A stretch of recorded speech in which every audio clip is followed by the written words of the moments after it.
on I the think orientation. we're good, Danny. I'm seeing it. I think. Wow. This is real life, This is people. real live. So, I think that's good, Danny. okay, except for the screen. I don't know. Hit the back button. Oh my gosh. You're doing great. Pin. You're doing great. This is gonna be just fun. For real life. This is real life, people. This There is we real go. life. Hey. Is that Yeah. I'm nice seeing it. And we got the engine in there, and we got the chicken timers. we are good to go. And we've been live for 36 seconds. So I think, okay, yeah, so I think people got the benefit of seeing all the behind the scenes there is to offer. Well, it's just, you know what? This is real. We haven't done this in a while, and so we're, little we're just catching up. there. We got to remember what we're doing. Hey, Sarah, how's it going? Is Sarah can already see Yay! Oh yeah, Sarah Oh. can see it. Yeah, she's there. Are Hey we guys! straight? Oh Are we my cooking? God! Is there who's? We got Tommy in the chat. We got Okay. Tommy. We got Terry in the chat. Oh, but it's We Pachanga got Terry the in we got the roaches. Yeah. So It's a family reunion. Danny's got a cold brew. We got a cold brew. So I've got a cold brew. This is the HEB Nitro. I highly recommend. HEB makes it And great. we have cold our glasses from Terry. brew. We have our glasses from Terry. For Pachanga Friday. This is No Drama Friday, and we've so far No so drama far Friday. we've had no drama. and Now, we've- poor Brandon is at the dealership right now picking up some Toyota parts, and he has had some drama. He's so had the drama. He's had so the drama we- for us. So that we haven't had it. It's gonna explode! Yay! Well, there you go. It's kind of cool. There's like a little nitrogen thing in the bottom of there that makes it all foamy and creamy and delicious. So mine's gonna This look too, like but- darker than yours. All right. Yeah. So, Okay. There we we'll go. have Oh, some- delicious. Dude. All right, well, cheers to cheers No Drama Friday. To No Drama Friday. This has been a great Cheers, day. shot, Mom. Danny and I just filmed a couple videos today for some stuff just to catch you guys up on what's been going on. I had a tutorial to make about removing broken bolts and studs. And I actually didn't have that many broken bolts in the shop. I had like one lousy, pathetic little broken bolt from this rusty Tundra that I was working on. And I'm just like, man, how am I gonna make a whole tutorial on this one tiny little bolt? So I'm just like, I know someone who's probably got some broken bolts. So I called up this guy. I was like, hey, Danny, do you want to collab on this video with me? And Danny came through. He had 2 cylinder heads and an exhaust manifold with a bunch of broken studs in them. And we just had so much fun extracting these broken Who would have bolts. thought that they're removing broken bolts, and y'all are probably thinking you got to be You're crazy. out of your What are y'all mind. on? Yeah. It was fun. It We was just so kept fun. on doing one after another, and the LS guys, y'all know this, you know. So I thought, you know what, we're gonna do a pair of LS heads because those are the most common thing that we see all the time. So we know those were gonna be kind of easy. So some were a little hard. The ones that inside. There was one that was really hard. I think someone put the longer bolt and actually, like a set screw, they locked it in there. But we okay, got that it would out. make sense. Yeah. But yeah. then the exhaust manifolds. Oh. Some early model Chevy exhaust manifolds, they're rusted. Any mechanic out there knows when you go to an exhaust pipe, you know you're going to have to be drilling bolts. I mean, so I said, we left that to the end. We said, we're not even going to get to those probably because that's bad film because they're not going to come out. Yeah, Janie's like, we're going to do the cylinder heads and we'll, if those are a massive fail, we just need something else. We've got this manifold, but we probably shouldn't film the manifold because it's gonna be a fail. And I'm looking at these studs, and like you can't even see the threads on them anymore. They're They so get rusted, really the threads are skinny at gone. the middle. Yeah, it's like they were so rusted. I'm like, after we got all the studs We out got of the all head, 3. we got all of them. We just couldn't stop, so that's why we were a little late. But Yeah, and not only we- that, but we saved the threads in the manifold. yeah, no helicals, no drilling, no tapping the bolts. I mean, So, it was really. it's gonna be a great video. Look for those videos. It's really cool. Yeah. And it really was It's just gonna No be Drama shorts. Friday. I'm gonna It put was- them up on YouTube Shorts, and you'll be able to see I'll share the Danny and links. me being all happy and stuff like that. So yeah, so that was really fun. And then also, I dropped a video today, but I have another one that's gonna be coming up on the Tacoma build because we started doing the supercharger install, and there's a bunch of like preliminary stuff for the supercharger install. And one of the things I had to do was like modify a bunch of brackets because I got the supercharger kit for the Tacoma and FJ Cruiser. However, the fit kit with all the little specialty stuff is for the FJ Cruiser. So nothing fits on the Tacoma, and so I've had to modify everything and had Danny do some custom TIG welding. It's Looks TIG welding beautiful. Yeah, on the heat exchanger for the supercharger. So for the intercooler, it's pretty cool. So Yeah. that you got to look for it. I want to just say, Bob Miller, he understands. He said, broken bolts sounds like fun. Drills, hammers, fires. I mean, you're right. Anybody that's done it before, it's like a rite of passage. You're going to break a bolt. Yeah. So it actually was fun when it normally isn't. And then Craig White is here from the UK. So is Rose. Rose here? Hey, Rose. Golly, I'll drink to that. All right, so of course I'll drink to anything. Around Freddy's here. Also welcome our member, Thomas Rocha. All right, we have our first member. Yeah. That's the green awesome. thing. So oh my thank you, gosh, Tom. that's amazing. Well, Can I all right, I don't know. comment? There's only 7 thumbs up though. I just made us the 8th. 8 so. thumbs up. So Anyway, the give reason us some why we love. wanted to live stream today, Yes. though, is because yesterday was the anniversary of Smokey's passing. And as Danny and Shaw Mom always say, it's like as soon as you cease to say somebody's name, then they've truly passed. So as long as we keep these legends alive in our hearts, whether it's Chief or Smokey Yunick or other people that we know and love that have, left this earth but are still with us in spirit, like we keep them alive by talking about them. So we figured today would be a good opportunity to talk about what's next for the hot vapor car. Just talk about Smokey, answer questions about Smokey, just I don't know. And then like Trish started with Smokey Belongs. Smokey Belongs. And if you don't yeah. understand what that means, I'm gonna go ahead and give her some love. But if you'll just send her an email with your address, she'll send you out stickers. She'll send you all this stuff for free, and she's not sending any of this out to get your email address or anything. It's just to spread the word. Smokey Belongs. Smokey belongs in the NASCAR Hall of Fame. Obviously. And that gets the people that don't even know start reading, and then once you start getting into Smokey, you go, why isn't he in the NASCAR Hall of Fame? That's a good question to ask. All you have to do is when you get this, stick this on your head, stick it on your desk, your toolbox, on your car, your window, wherever. Take a picture of it. Hashtag Smokey Belongs. You did your part. So do your part. Spread the word. And we just want to know why is the Smokey in the NASCAR Hall of Fame? So we kind of know why. Yeah, yes, exactly. That's all politics, but still, he belongs. Smokey belongs, Yeah. and the Smokey does belong. And then the hot vapor engine, Exactly. and the hot vapor car, and the hot vapor car. Yeah, it's ready. It is ready. It is the most ready. In fact, now the last video was of us winterizing it and getting it all put away. So really, all we have to do now, it's springtime. It's time. Is unwinterize it. Yep. I have the Schumacher battery trickle charger on it. Perfect. So we know that's okay. Oh, good. And we're not going to have a repeat of yesterday month. Yes. One of the things it didn't even sit that long. I'm like, we just put the engine in. It wasn't even that long, and we already started having some battery issues because it sits. It's in a shop. It's not necessarily a climate control shop, but it's not out in the weather. Yeah. So the next part also is we have the 5th wheel that hangs on the back of the car. Should I bring it over? It's a heavy dude, but I'll try. There you go. We'll see. My arm workout. And now we can just roll the camera around that way. I'll just roll it over, Danny. This will reach, right? This will probably reach with look at all the cables because they went from the front of the car to the back of the car. Here it comes. If we can get it there, like I said, if not, we'll turn the. Here, hold it there. There you go. People need to see it. Let me just unwind this cord because it's freaking cool. And this is how they checked the mileage back in the day. EPA used this as well. This is Smokey's wheel that he actually hung on the back of the car. So I'm even going to lift this. Yeah, pick it up. There you go. Look at it. So it's basically a tire. A 5th wheel. Yeah. Like it's an actual An wheel. actual 5th wheel. Yeah. So it just essentially hangs on the back of the car.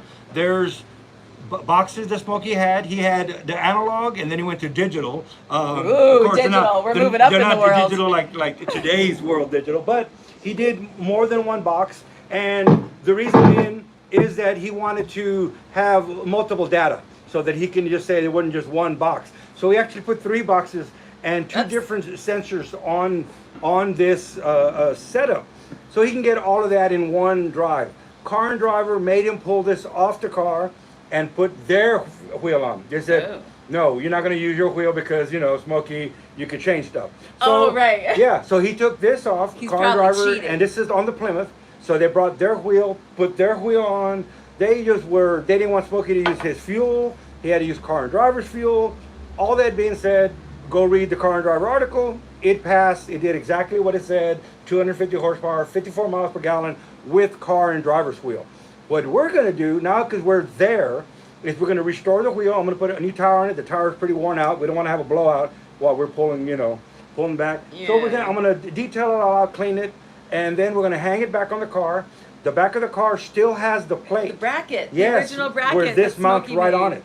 So it's going to go hang back on the bracket.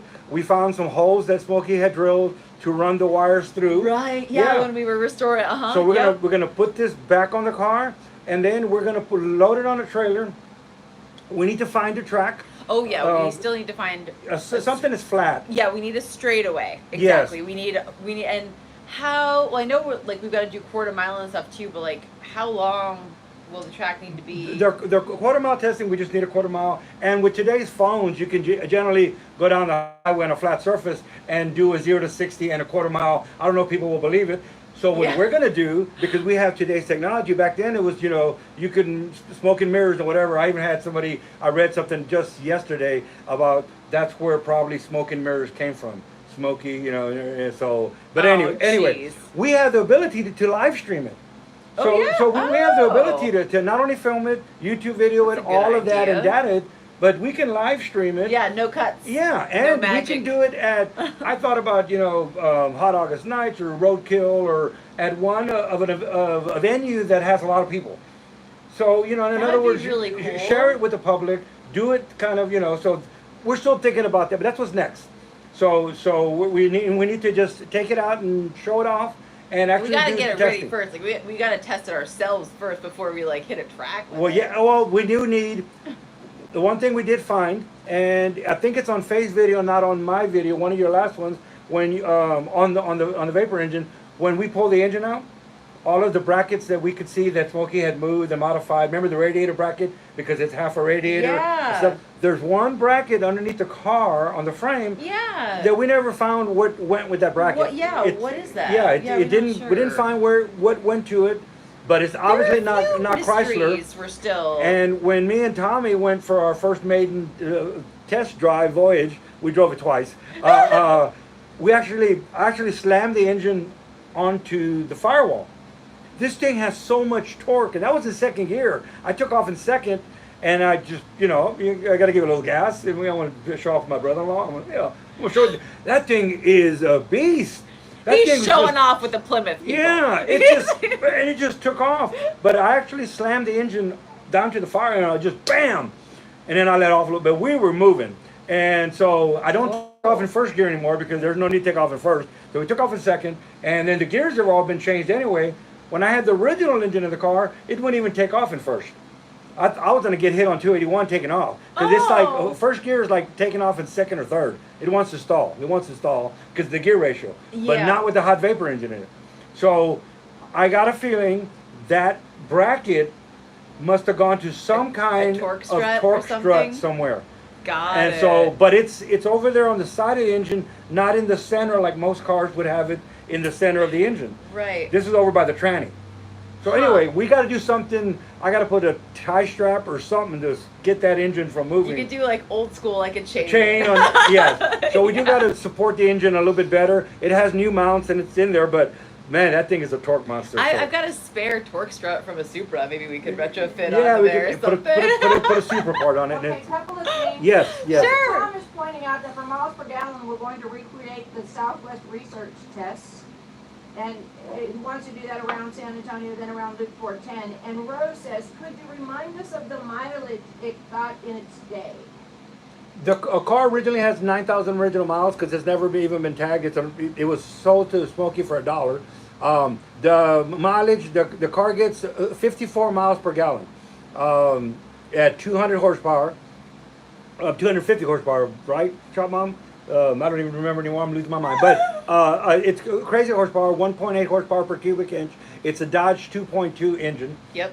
It's a carbureted. It's not fuel injected. It's simple. In fact, if you watch the videos where we got the engine ready to go back in the car, Faye fabbed the mounting piece that was broke off when we got the engine. I still think to this day that that was not a broken piece. I think Smokey broke it off on purpose, and I think there was something else there that we're missing. A missing link. That and it was easier for him to tap it off, not when the engine got pulled. To hide more about what was going on with that engine. Yes. That's what I still think. I don't think there's any way that that was actually done, but we wanted it to run, and there was a gaping hole there. So yes, we made a plate to cover it. Yes, part of the carburetor. But that's the cool thing is, like, you know, how awesome would it be to have every modern engine be making over 50 miles per gallon, you know?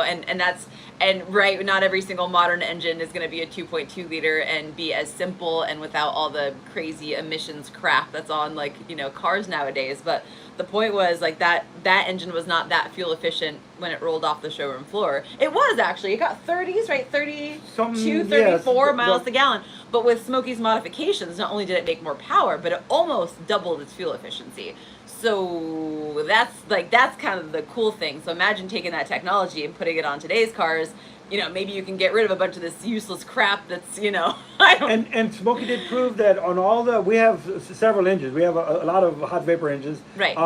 But on all the different platforms that he did a hot vapor engine on, he achieved 1.8 horsepower per cubic inch. Just like the common denominator. He could get 1.8 horsepower per cubic inch out of the hot vapor system. Tony says that he built a big block Chevy that had over 1,000 horsepower. Now, and like I said, I like to put stories with data, and so far, any stories that come from Tony or from the Yunick family, or you know, or his books, data has backed it up. It hadn't been like, right. Okay, I found one thing that he fudged a little bit. I have not seen, get the books. I mean, there's a lot of data in there, and we have stuff that tore apart these engines. And really, it's like, you know, it's true. There's no like crazy magic in there. It's yeah, like, I mean, it's everybody thinks stock internals. Yeah, on the 2.2, it's basically stock internals. It's been blueprinted. I mean, Smokey even engraved every valve spring retainer. Is engraved. The rocker arms are engraved. Now, I would say about the rockers, they're coated. The factory rockers weren't coated, so they have some kind of hardness coating on them. That's kind of cool. So he did enhance less friction, and it's blueprinted. This little 3-cylinder Buick here has the cylinder head has a crazy port job on it, and we have pictures of him porting the cylinder head and the 2.5. So it's kind of neat. So anyway. Oh! Jess is in the chat. Oh, there you go. Well, I'll drink to that. Yeah. Anybody comes in the room, I'm drinking to that. And Rose says that's nuts. Still quite competitive and nuts about the horsepower ratio per cube. Think of a straight 6-cylinder. Ford I can think of a straight 6-cylinder. The Super. Yes, I was thinking. I can. You know, that can be hot vapor. Say that. Funny we just yes. Funny indeed. I was thinking of the Ford straight 6 to 300. How dare you? But I was thinking of, you know, Rose. She has her 6-cylinder Ford. So, but this platform could actually be put on any existing engine, and that's one thing that Smokey did say. This was something that could be He was trying to build it as a kit, right? For the manufacturer to add on. He was doing a kit with crane cams. Oh, with crane cams. He was doing a kit. I thought it was with the manufacturer. Well, not a kit. He was doing he had the contract with GM. He had the contract with DeLorean. Right. Just before that, so he had contracts with manufacturers. He had a contact with Chrysler. That's the car we have. Yes. That is the Plymouth. When all of the powers that be or whatever and stopped this being produced, what Smokey did, he did not want to just sell his patents and then just let it die. He took his own money and bought the rights back. He bought the patents back because he didn't want it to be squashed and just put away somewhere. So when to get GM to do it, he actually gave the head of GM 20%, himself personally, for free, to the head of General Motors. If I give you 20% of this hot vapor engine, we'll start another, a company to build these engines. Well, the head of GM, Knudsen, whatever his name is. I call him Knucklehead. Knudsen. And that was going to be okay. And then they started having issues. Okay. Then he got John It's DeLorean. politics, man. Yeah, John DeLorean. You know, he got John DeLorean involved in it, and John DeLorean was all in. But when they met, and John DeLorean saw the head of Chevrolet, Knucklehead, there at the table, he said, "I'm out," because of course they had some personal they issues. had all this politics. He's supposed to Yeah. be John DeLorean was supposed to be you know, one day the head of GM. He wanted Yeah. a car, so he was Yeah. out. So Oh, man. so Smokey had to buy the 20% back from Knucklehead, and then Knucklehead wanted thousands of dollars for it. Right. And it's just like, you got it for free. Yes. And now you're charging Smokey to get back what he gave you for free. Like, yeah, thousands. Thinking it was gonna be you know, worth it. So Smokey anyway, thought this guy was on his side. yeah. man. So everybody down the line, including Chrysler with everybody else, he ends up buying the rights back. So then he was going to make it a private deal with Crane Cams, and they were going to make it in kit form, and that was going to be the Dodge 2.2 was the first kit. Got it. Okay. Yes. Got So it. that's I'm catching up. Yeah, that's where the Smokey Yunick hat. The Crane Cams hat. Yes, Right. that there's hardly people don't know about this, but if you look at the inside of the hat, I'll hold it up there kind of slow and y'all can see it. It actually says Crane Cams on one side, right there, Crane Cams over here, and then it says Crane Cams and it's Smokey Yunick's signature in there. So this was the hat, not his hat, but a copy of his Stetson that he had done with his kind of a weird looking thing that he did. It's not weird. It's his look. So this was going to be the hats that were going with at the same time that he was working with Crane, and then that fell through. What a sick promo! But fortunately we got a hat. So anyway, that's the story of the hot vapor. We got a question, which is. I mean, I don't know how we can answer this, but Jeremy's asking, what parts does a person need to source to be able to do a hot vapor engine? There's not a lot of. First of all, go buy the book. Just because of the drawings, and if you want to learn more about it, then at least you can read the essence of it from Smokey's words. Don't get everybody else tells a story, including me, and I don't get dates right. I don't. So I say at least give the Yunick family some homage and buy the book from the Smokey Yunick family. But and which book? Because they have several books. Well, I'm going to tell them about all three. You can buy just the one out of the three, which is the inventions. The inventions one has all the inventions in it. So all of his patents are in there. All of it. You can go look up the patents. The problem with patents, they're only going to give you a gist of what's going on. But if you want to start and just say, you know what, I'm at home in my garage and let me just mimic it. Can I? Yes, you can. Start off with, you're going to need to convert a turbocharger into a homogenizer. Right. Well, so that's the thing. So these parts aren't available. Yes. These parts are not available. The reason Danny has them is because he sought them out. And you got them from Tony. From Tony. Who got them from the estate? From Trish. From yeah, Trish. From the estate, yes. So it's like, literally. Tony was a family friend. In fact, he used to drag race way back in the day. And an interesting little story. I think he still holds the record for the fastest man going through the quarter mile. Fastest man going through the quarter mile. He had a drag bike, like a pro bike back in the day. And right at the end, he lost it, and he fell off the bike. And he had his all the leathers. He has that picture in his house, and he was a bad dog. So he's so we don't realize all these things about Tony. We knew he was police, and we knew all these different stories. Tony's he was a bad dog. Yeah. So he's riding this pro bike, and at the end he loses it, falls off the bike, and on his back slides through and gets the time slip. And he has a picture of the bike with when he's sliding, and then the actual slip from the drag strip. Oh, so man. He actually went through the traps. Doesn't he also have like half of a car going through his house or something? He has half a car going to the house and an airplane on his roof. There's an airplane in the roof and a police car going to the front of the house with the lights on. It's right at where the lights are at, and the lights are flashing. Oh my God, that is he's an artist. He's an automotive artist. Yeah, artist and is a crazy, but family friend of the Yunicks. Yeah. So that's how Danny got this stuff, all this original stuff that Smokey built. So Tom points out that the patent is available online if somebody wants to go find it. Mm-hmm. And as he says, you can actually make one from it. So. Yeah. The patent will get you real close to start. Now you can actually start fabbing. Right, it's going to be a lot of fabbing. You're gonna need a TIG welder because there's a lot of aluminum, but it's not anything different. And the patent will get you really. Actually, you can fab the components and actually fire up an engine by just those patents. And then from there, there's still stuff that we're learning from it. Yeah, but I still think that we're missing something. I still think that we're missing something. She's been on the because of the. That's what I'm saying. Having the engine. And I've had this for many years. One of my first videos on YouTube. Now it's real grainy because of the a phone. In fact, Tom is the one that filmed that, and that was on also an anniversary of Smokey's passing when there was a 10-year anniversary when we fired the engine up.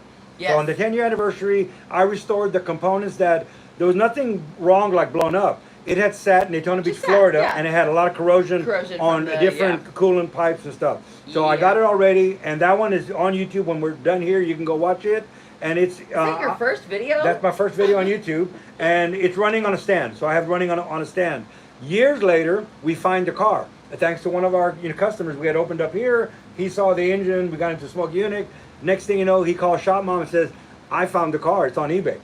And so literally the car was sold on eBay, not with the original engine, but it still had the original gauges in it, and it still had a lot of the original components. I can't believe. Yeah, it was just about to be, all that stuff was going to be yanked out, all the gauges and everything out, but it still had the gauges, the block where Smokey connected the wires are all still there. And someone else had bought the car, by the way. The auction was closed when he found it, and someone else had already bought it. And they wanted that car. What is it, like their wife's car in high school was that car. Plymouth Horizon. And he just, didn't care about the Smokey Yunick stuff.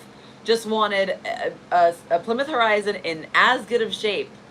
And that's what he said. He goes, I appreciate the story. Don't know who he is. Don't care. And it's a cool story. I appreciate it. He goes, and because of that, you're welcome to it. Find me another Plymouth Horizon with 9,000 original miles. My wife just loves that little Plymouth Horizon because she drove it in high school. Well, I said, okay. So we made a deal that I was going to find him a car of equal value. A year went by, and I kept on just staying in touch with him. And where are you going to find a Plymouth Horizon that's even running? And that's not rusted. That has 9,000 original miles. And so I finally, I didn't want to lose track of this guy. It was getting a little longer. He sent me an email saying they're about to change the tires on it. And, and I'm like, no. Can your wife pick another car that she likes? I'll buy her another car. Because there is no Plymouth Horizons that are even lasted. And then we came up to I said, if you could put a number on it, would you just put a number on it? Let me just buy it cash. And he did. And when he says, I appreciate the story of Smokey, but I don't really care. Well, he cared a little bit. but anyway, it was blessed. We were blessed to get it. It's one of a kind. It's one of a kind. He had already bought tires for it, and I said no. I need them. And I should have just said throw those tires in the car, but I just said no. I want the original tires because that's the data I need also. Right. It took almost a year to find tires to match those tires.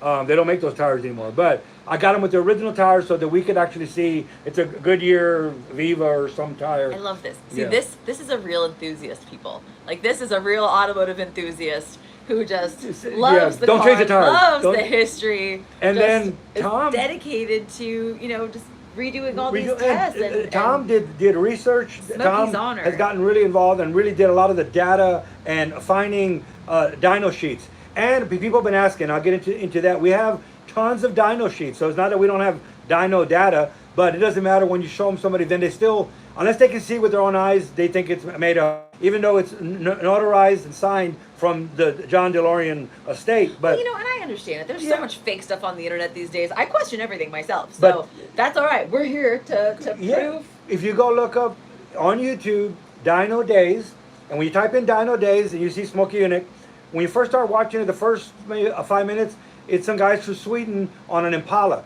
Stay with the video. Stay with the video. They had issues. I found him on Facebook, by the way. I reached out to him and asked for permission to share his video and credit him.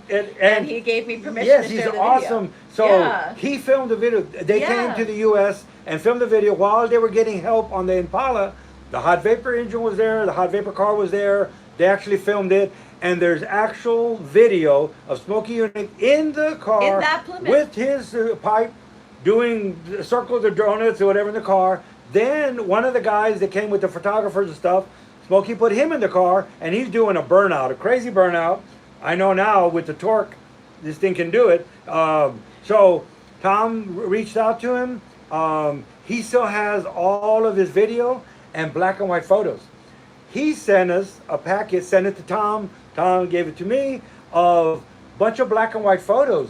That's what I needed to put the engine back in the car. Not that I can't put an engine in the car, but No, there's the special, particular way. yes, there's a special bracket that he made for the coil, where it went, where the box went, where the ignition box, where.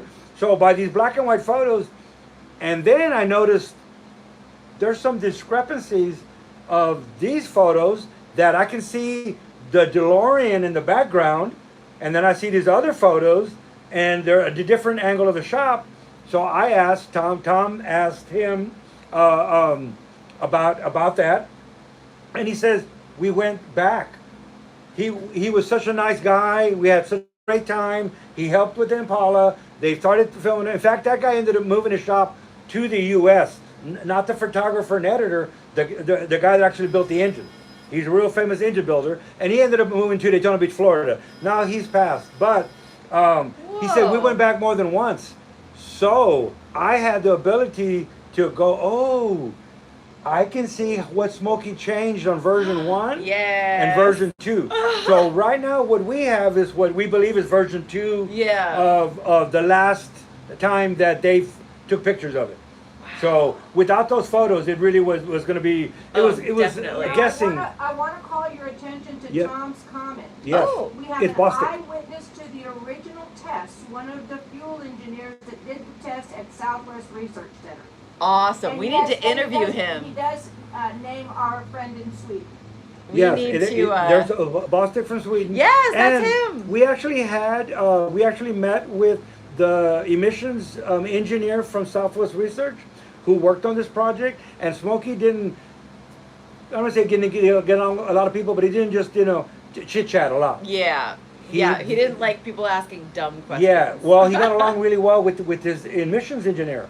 So much so that when Smokey came through town to go to South Texas, I believe it's the Hunt brother, wasn't it the Hunt brother, Hunt Oil?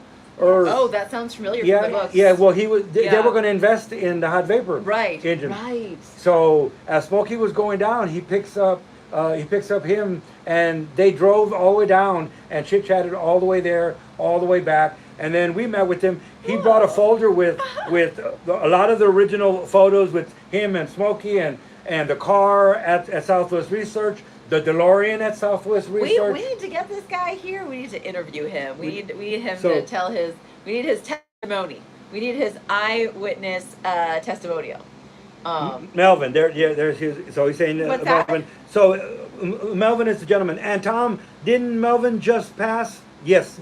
Yes. That's what he said. Melvin just passed. So we did get to meet with him and get a lot of data from him, lot of pictures from him, and he wanted to actually be a part of it. He goes, I would love to volunteer as part of the project. This is we gotta pick up on this because like people are dying. Ralph Johnson, the only other guy that's ever seen the inside of the engine besides me is Ralph Johnson, and I was invited to Daytona Beach, Florida, year after year after year to go, but they always do a Thanksgiving dinner.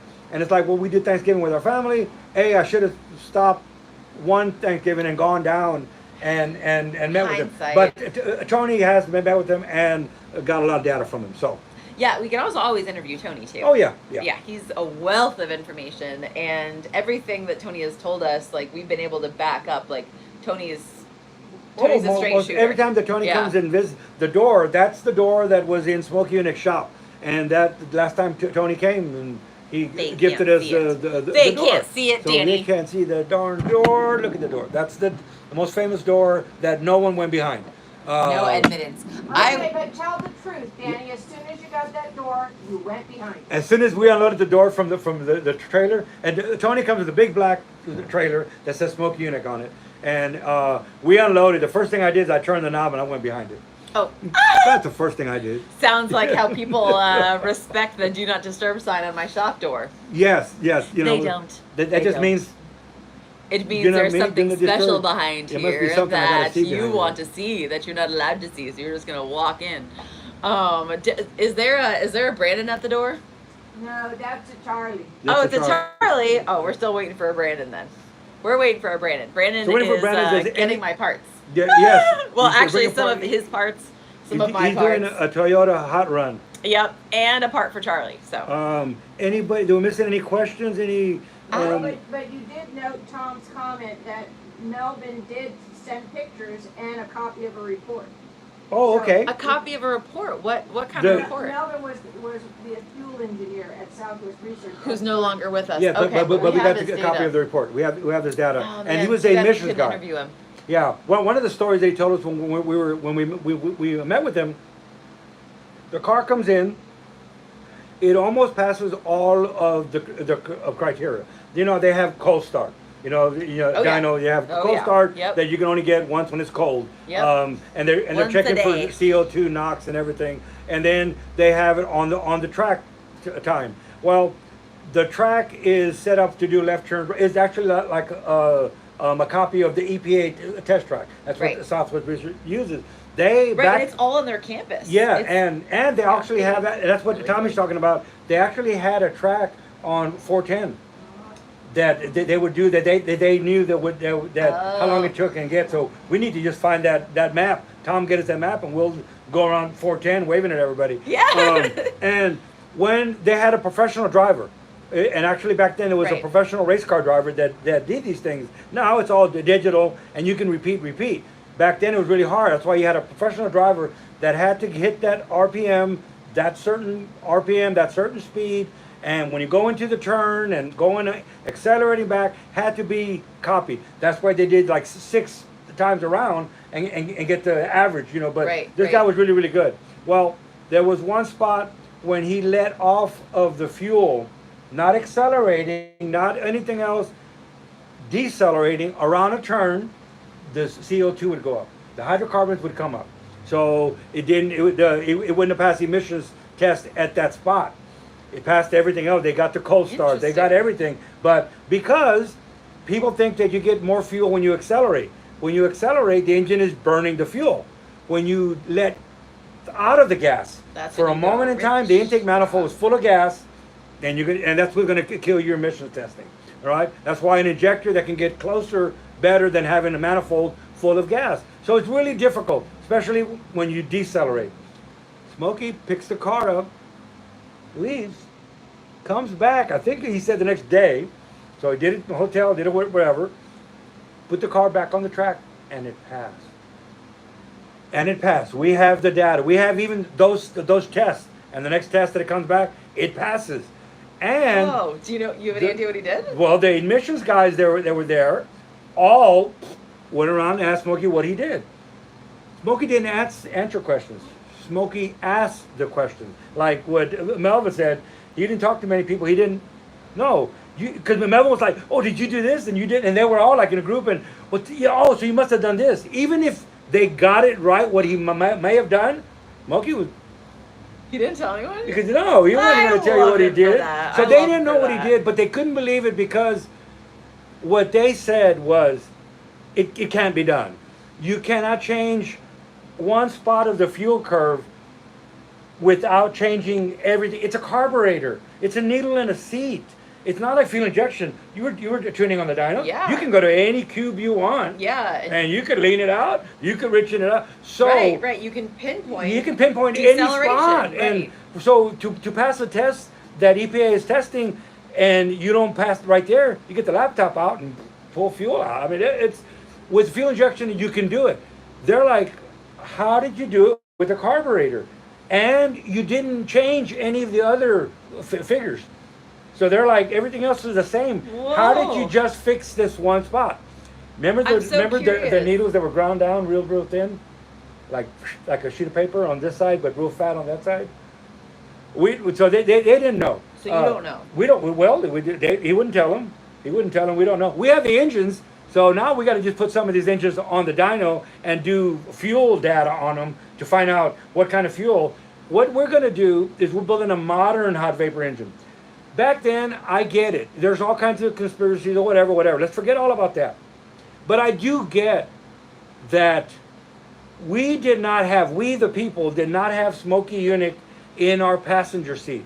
So we couldn't go to Colorado where there's no air and then go to Edinburgh where there's tons of air. And Smokey was like, hold on, go get you a Coke and let me tune it. Right. He could. So, and some of the stories was that GM was kind of the legal was kind of, it's going to have too many problems. Smokey fixed the problems and it didn't have them. But I can kind of get where. So I think there's something deeper. Yeah, there's something deeper. But I can get and understand how it's we don't all have Smokey in the passenger seat. We didn't. Our job, and I think it's easy now, is to take the engine, extract all the data, put Smokey's brain in an ECU, and we do have I may even call the computer Smokatron, but they already have a Smokatron, but they stole that from Smokey too. Okay, but so a couple of go questions though. Yes. First of all, Tom says that Melvin said that Smokey was one of the few people who would come back on the next testing cycle and actually have made progress, which I think is a really important thing to note, because most people can't come back and make progress. But Lawnmower is here, and he wants to know, why do you have 2 pair of glasses on today? Those are safety. I have safety glasses. And I have normal glasses. It's important to point that out. And here's the thing. Everyone on the internet likes to pick apart every single frickin' thing I do. And if they can't find anything wrong with the work that I've done, they will switch up to character assassination. So if it's not something about the way I look, they love to criticize the fact that I'm not being safe enough. Who the hell actually wears these in a shop? Please. I wear these more than any other technician I've ever seen in my entire frickin' life. However, if you cannot criticize my work, if you can't criticize the way that I look, then someone's going to criticize something else. So this is for the people that want to tell me I'm not being freaking safe. I dare you to tell me I'm not being freaking safe. And earlier, and earlier she was using it because she does use them, and I put mine on. And this is what I do if I don't want to hear you guys. Yes, and what was I doing? I was grinding like this. Yeah, Danny's grinding, and he doesn't have any hearing protection on. He doesn't have any safety glasses. Yet people will be like, "Faye, where's your safety glasses? Your beautiful eyes." I hate people. Can you tell? I hate them all. Anyways. It was no drama Friday. It's no drama Friday. Don't ask about my glasses. Okay, so Lon had another question, which was a serious one. Okay. Did Smokey keep meticulous notes on what worked and what didn't, or was he able to keep all of it in his head? He did have meticulous notes, which we found on all of the parts. He's got a lot of notes on parts. Actually, what's funny is that we've seen people say, well, Smokey didn't have any notes. Well, we've got boxes and boxes and boxes of proof that Smokey wrote everywhere. But I think that he's hiding a lot of stuff. I don't think we're getting the full story. So even if we were to have every single note that he ever wrote in his life, and there isn't a log book. There isn't not like the fish says. There isn't notebooks that somebody could go through and go, oh, I can see where he was going. But like on all these boxes back here, every box and then has a when day. we were taking apart the engine, we saw writing underneath the timing cover and scribe marks on stuff. So on the box of the honing stone, the engine, the date. I mean, there's data everywhere, but you got to look for it because it's on the boxes. It's not necessarily a notebook. Yeah, it's not like now, a diary was kept or something. You know what I just thought? What? What did we learn from book club? With that, I didn't know until book club. Smokey hobby was photography. Oh, that's all those pictures, or 90% of the pictures in all the books, Smokey took when he was in flying. He was a photography nut. Not I want to say nut. I'll get that out. But he took pictures of everything. He has pictures of the whole book is full of pictures. I just thought about it right now. Where are they? And you telling me that all of a sudden, in the 80s, he gave up the camera? No, those have to be out somewhere. There's gotta be. I need to ask Trish or Tony. Huh. There's gotta be photos. How did he just give up the camera all of a sudden? You don't give up something you love your whole life. I mean, from the kid, where did you? Because I never seen so much photos. You do a documentary or whatever, and they have 8 photos or 9 or the ones that everybody's already seen. in Smokey's book from a little kid. Remember his mom, his dad, he's is got all tons the of way photos. through, all his girlfriends, all his cars, all his things. All of his girlfriends. Yeah, I mean, all of them. They're right. I mean, it's just full of photos. And then we find out that when he was flying the B-25, he was taking photos everywhere he went. In the jungle. There's photos in the jungle. There's photos every single place. I hope they didn't get destroyed in the fire. Well, that's a good. We should ask We Trish. just learned something from our live stream. Right? Yeah. I thought, because what? All of a sudden he threw the camera away. Yeah. Yeah. But there isn't a notebook. There isn't a like. That was a good here's question, a notebook though. of That was a how to legit build question. it. Good. Real Oh, good. hey, good. quick speed chop. Thanks, Hey, Christine. Jess. I was drinking that. I gotta stay hydrated. I gotta drink Yeah, water. no, All right, that's true. so- Yeah, I do have to drink water, but I'm waiting on Brandon. I hope that he didn't get lost coming back from the parts department. So if there's as soon as Brandon gets to, we're pretty much I done lost unless you him. have another. I'm actually kind of anybody worried else? because he should have. I talked to him an hour ago. He left the part. We don't have a Brandon in the house. We do not have Oh a my Brandon. God. Well, I I'm would announce concerned. the Brandon And- announce. Oh, okay. And- Shama would announce the Brandon. I hope he didn't get lost. And manufacturers have adapted some of the hot vapor stuff in their engines. They call it a little bit different. Honda, I believe, won Formula One with the hot vapor engine. Really? Yes. It wasn't even that long ago. They've. It's not the same. They took what he was doing and then modernized it and used it in certain different things. Huh. So a lot of different engines. Way back in the 50s, the tractors vaporized fuel. Well, yeah. So everybody. What temperatures were the Hondas running at? I don't know. I need to read. Someone Yeah. told me that. I went to go look it up, and sure enough, it was. I think it's a Formula One car that ran with a what they say is an adaptation of the hot vapor engine, whatever. Huh. So Alright. it's the process, and basically how you do it doesn't matter. The theory and what he was doing was you cannot burn a liquid. So he was Yeah. turning it into a vapor. You can burn a vapor, but you can't turn a liquid. So there's a lot of other things going on. But that's basically, it's like I said, you cannot burn a liquid. So the next time you're doing a barbecue, you got the charcoal in your grill, and you put lighter fluid on it, because I know you do, right? And you throw a match on it, boom, excitement, fire hot. And then you walk away a little bit, go grab a beer, and you come back, and it died on you. It's a little bit going, but not really. I know what you're going to do because we all do it. We throw more lighter fluid on it. And as soon as we throw more lighter fluid on it, this big white vapor just starts coming up.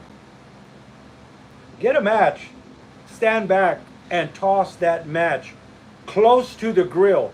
That humongous white vapor cloud that just floats up instantly blows up. Just poof. So when you vaporize fuel, and when you take it up to a certain temperature. So what you're doing is you're priming the fuel to do its job, as Right. opposed to a cold liquid fuel. I know what everybody's thinking, but we were taught to chill air density. Yeah. And Gail Banks Well, and also is chill fuel so we don't get vapor loss. yes, Yeah. and Gail Banks is the master of chilling fuel. What does he say? It says in the Bible, "Thou shalt not get air from hot air underneath the hood." from under the hood." Yeah, It- yeah. But see, I also thought that there was a part of it that was like surface area to volume ratio. Like you wanted to take like this dense fuel, which you sort of only can have reaction with the outside of like this chunk of fuel, and like sort of spread it out. So you've got all those molecules. Like, If you sort could of in extend the this space. hydrocarbon, all the way Yes, out, exactly. and then hold it and suspended, give it all that surface area and let for oxygen combustion. molecules all stick to it. Right. And even as much as Gail had this talk, and he did a video on it.